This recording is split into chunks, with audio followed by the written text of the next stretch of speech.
Today's question is, what is equivalence point and end point in the titration? Hello friends, this is Dr. VIjesh Verma from Bhopal, India, and today's question in chemistry is, what is the end point and equivalence point in titration? So the titration is a neutralization redox reaction in which two chemical compounds of different nature and pH get interacted and start satisfying each others to accomplish the respective redox reaction.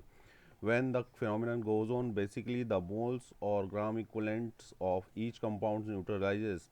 So when the point at which the gram equivalents of the respective compounds gets exactly equal, then the point is known as equivalence point, which is followed by the rise in the gram equivalents of one of the compounds results into the change in color of the reaction mixture indicated by the suitable indicator known as endpoint. Hope you all get it. Post your questions. Thank you.